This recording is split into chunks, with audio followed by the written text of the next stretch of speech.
Have you ever sat quietly after a phone call with your child and wondered why the conversation felt a little shorter than usual? Or maybe you noticed that their visits are growing less frequent, their texts more brief, and you can't quite put your finger on what's changed, only that something has. That closeness you once shared feels like it's slowly slipping through your fingers, and it's not because of some dramatic fight or falling out.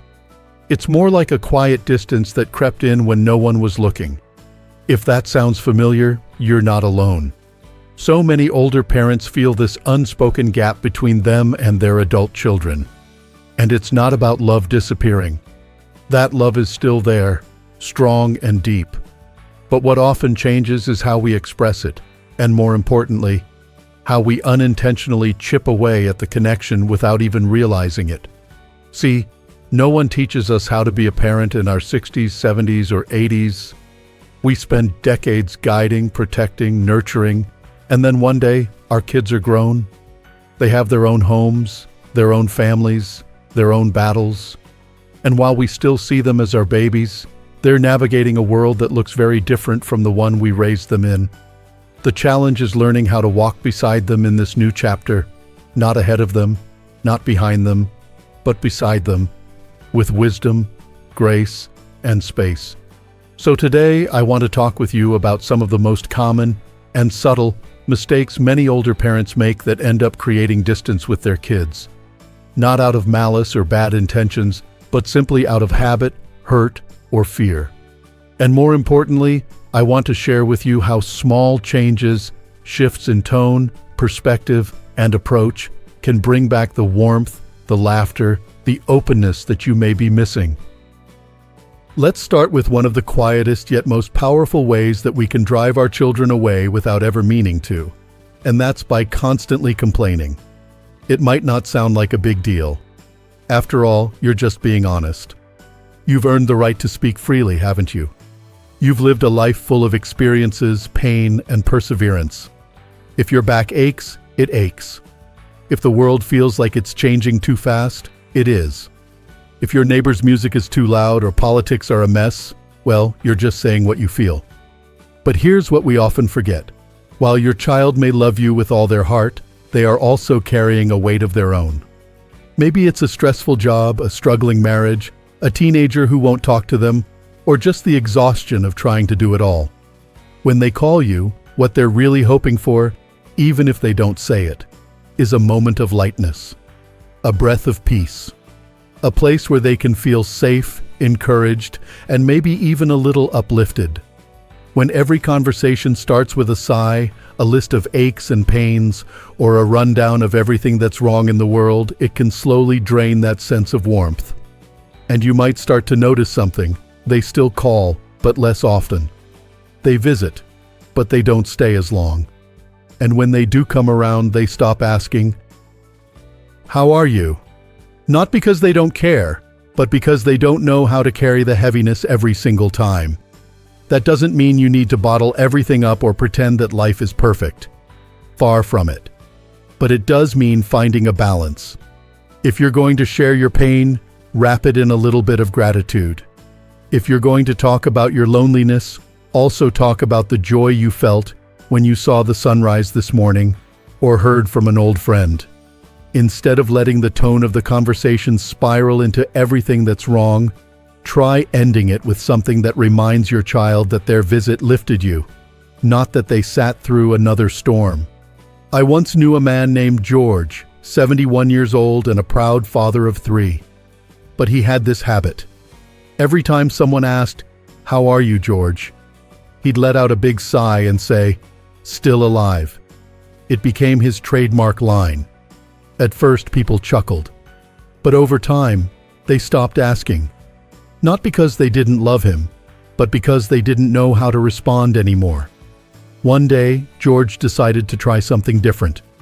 When someone asked how he was, he'd smile gently and say, "Could be worse. Got to see the sun this morning." And you know what happened? His phone started ringing more. His kids stayed longer. Sometimes just a small shift in attitude opens the door for connection again. Now let's talk about another thing that quietly builds distance: The expectation that our children should always be there, call regularly, visit often, and drop everything the moment we need them. And listen, I get it. After all you've done for them, the late nights, the sacrifices, the love, isn't it fair to expect some of that in return? But here's the hard truth. When love turns into obligation, people start to pull away. Adult children, especially those juggling jobs, families, and their own health, already feel stretched thin. When every interaction comes with a reminder of how they're falling short, you never call anymore. I guess you're too busy for your old mom. It doesn't inspire closeness. It inspires guilt. And guilt is a terrible foundation for a relationship. Think about it like this. Would you rather your child visit you because they truly want to, or because they feel they have to? Would you rather hear their voice because they're excited to talk, or because they're checking a box out of obligation? Let me tell you about Linda, 75 years old, widowed, and incredibly devoted to her daughter. But every time her daughter called, Linda would answer with a tired voice and say, "So, I guess you're too busy for me again." She meant it half-jokingly, but the effect was anything but funny. Her daughter started pulling back. She'd still visit, but she stopped sharing stories. She stopped laughing like she used to. The closeness faded. Then something shifted. Linda decided to try something new. When her daughter called, she greeted her warmly. "I'm so glad you called. I love hearing your voice." And just like that, the door opened again. Her daughter began calling more often. She stayed longer. They laughed together again. That's the secret no one says out loud.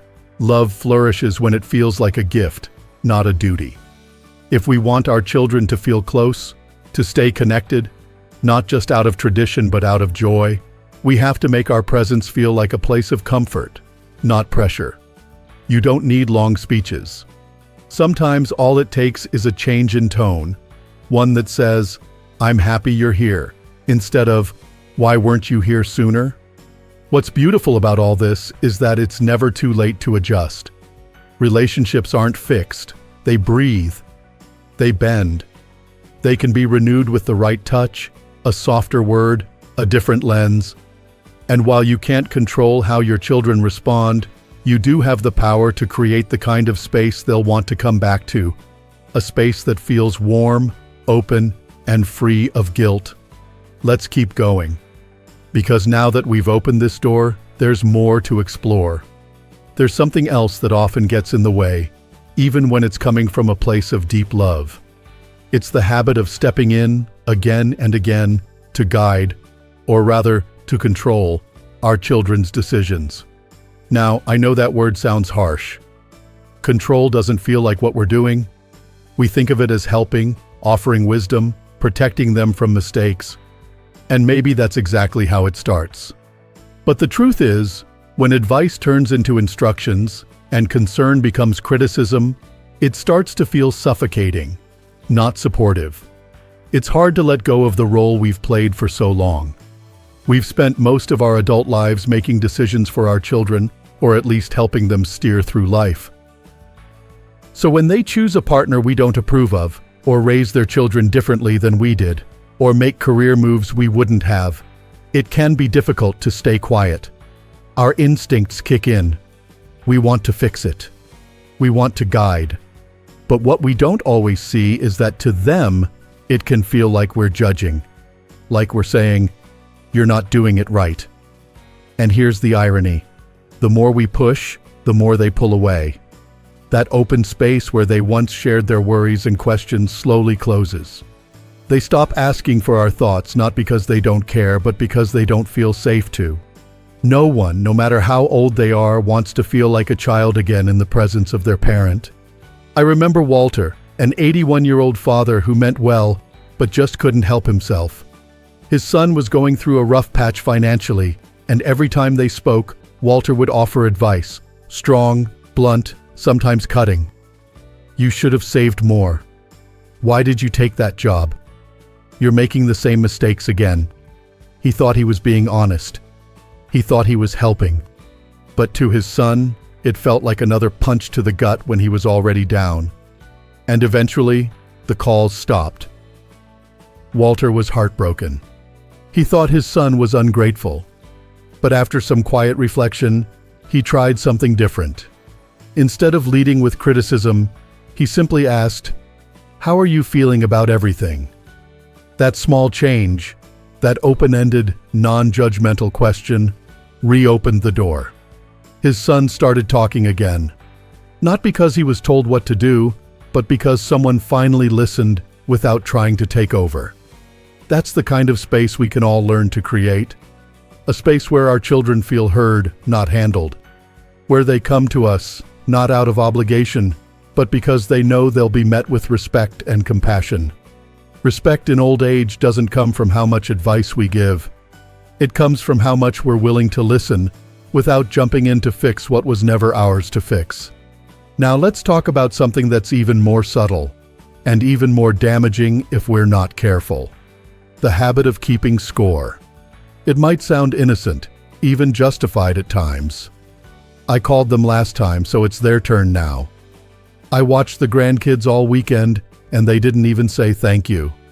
Or even more quietly, she only stayed 20 minutes this time. These are the little mental notes we keep, and they add up. We may not say them out loud, but they begin to color the way we see our children. Every interaction gets weighed, measured, compared. And soon enough, nothing feels good enough anymore. This silent tally system can poison even the strongest bonds. Because instead of love being a gift, it becomes a transaction. Instead of connection, we feel disappointment. And the worst part is, our children can feel it. They sense the energy shift, even if we never speak a word of it. Margaret, a 76-year-old mother I once knew, kept a notebook by her phone. She would jot down how many times her daughter called, how often she visited, how long the visits lasted. At first, it was just curiosity. But over time, that notebook became a source of pain. Every blank page felt like abandonment. Every short visit became another line on the ledger. And slowly, her disappointment started to seep into her voice. Her daughter noticed and withdrew. Not because she didn't care, but because she felt like she was always falling short. What changed wasn't just the behavior, it was the expectation. Margaret decided to put the notebook away. Instead of saying, "Where have you been?" she began saying, "It's so nice to hear your voice." That shift, that simple act of letting go of the scoreboard, opened the door again. Her daughter started calling more, not because she had to, but because she wanted to. When we stop counting, we make room for joy again. Room for love to grow freely, without guilt, without pressure, without rules. And speaking of guilt, let's take a breath and gently look at this next piece. It's one of the most painful traps many of us fall into, often without realizing it: guilt tripping. It doesn't have to be loud or dramatic. It might be as quiet as a sigh when they say goodbye, or a little comment like, "Well, I guess I'm not important anymore." Or, "I know you're busy, too busy for me, I suppose." We don't say it to hurt them. We say it because we miss them. Because we feel invisible sometimes. Because our hearts ache for connection. But when those feelings come out through guilt, they don't draw our children closer. They push them away. Guilt is heavy. And most adult children are already carrying more of it than they'll ever say out loud. When we add more, even with the softest voice or saddest eyes, it can make them dread visiting, not because they don't love us, but because it feels like they're walking into a courtroom instead of a home. Let me share something about Evelyn, a sweet and witty 76-year-old who loved her daughter more than anything. But every time her daughter came to visit, Evelyn would sigh deeply when she left, saying, "You always have to go so soon. I wish I still mattered." Her daughter at first tried to ignore it. Then she started staying less time. Then, eventually, she stopped visiting for a while. When Evelyn realized how her words were landing, she felt devastated. She didn't want to push her daughter away. She was just trying to say, I miss you. So she tried a different approach. The next time her daughter came by, Evelyn smiled and said, I know how busy you are. Thank you for coming. It means more than you know. That one line changed everything. Her daughter teared up. She hugged her mom tight. And she came back, not out of guilt, but out of love. There's something powerful in choosing gratitude over guilt. One invites. The other repels. One says, I see you and I'm thankful. The other says, you failed me again. Our words carry weight, not just in what we say, but in how we make people feel. And when our children feel appreciated, they rise. They show up more, they stay longer, they give more, not because we pulled them in, but because they were drawn in. Let's take a breath here. These conversations aren't always easy, but they're important. And if you're still here, still listening, still open to hearing these reflections, that says so much about the love in your heart and the strength of your spirit. Sometimes the hardest lesson in later life is this: love doesn't mean closeness if it doesn't respect boundaries. And one of the most common, yet invisible ways older parents unintentionally harm their bond with their children is by stepping across those boundaries, even when they're doing it with love. It can look like simple questions. Why are you letting him wear that? Are you sure you should be working so late? How much did you pay for that? You might think you're just being curious, concerned, helpful, but to your adult children, it might feel like scrutiny. Like someone is looking over their shoulder at every decision they make, not as a partner, but as a critic. This isn't about shutting you out. Most adult children deeply value their parents' wisdom when it's offered at the right time and in the right way. What they struggle with is the constant, subtle pressure to justify their lives. And when those boundaries are crossed too often, something shifts. They stop sharing. They stop picking up the phone. They build quiet walls, not out of anger, but out of the need to protect their space, their peace, their independence. Let me tell you about George again, now in his early 80s. He adored his daughter, called her every day. But over time, those calls became little interviews, questions about her job, her husband, the kids' grades, even her bank account. She began to dread them, not because she didn't love him, but because it felt like she was back in high school, being watched and corrected. Eventually, she stopped answering every day, then just once a week, then even less. George didn't understand. He felt confused, even hurt. A friend gently pointed it out to him. You're making her feel like she's still a teenager. She's grown now. She needs you to stand beside her, not above her. That was a wake-up call. George didn't stop calling, but he started doing it differently. Before diving into questions, he'd start with, "Do you have a minute to talk?" And instead of probing, he asked, "What's new in your world?" That little shift said everything. It said, "I trust you. I respect your space. I want to hear you, not manage you." And just like that, the walls came down. His daughter called back more. She stayed on longer. She laughed again. Because what she felt was something we all need. Not supervision, but support. Not monitoring, but mutual respect. So let me say this clearly, and I hope it lands gently. Respecting your children's boundaries doesn't mean stepping out of their lives. It means showing them that you see them, really see them, as full, capable adults who are worthy of space, privacy, and trust. It means listening more than advising, asking before offering, and remembering that your presence, not your pressure, is what they truly long for. And if you've noticed any of these patterns in your own life, the complaints, the guilt trips, the scorekeeping, the unsolicited advice, please know that this isn't about blame. It's about awareness. It's about love. Because the very fact that you're here, watching this, open to reflection, tells me something powerful. You care deeply, and you're willing to grow. That, right there, is the heart of connection. Relationships, especially with our children, are not fixed in stone. They breathe, they stretch, they change. And the beauty of this stage of life is that you have the wisdom and patience to lead with something younger folks are still learning: humility, softness, the grace to say, maybe I can do this differently. And you absolutely can. Whether you've made one of these mistakes or all of them, you are not alone. We all stumble, but we also have the power to repair, to rebuild, to reconnect, not by shouting louder, but by softening our tone, not by demanding more, but by inviting more with warmth, presence, and genuine care.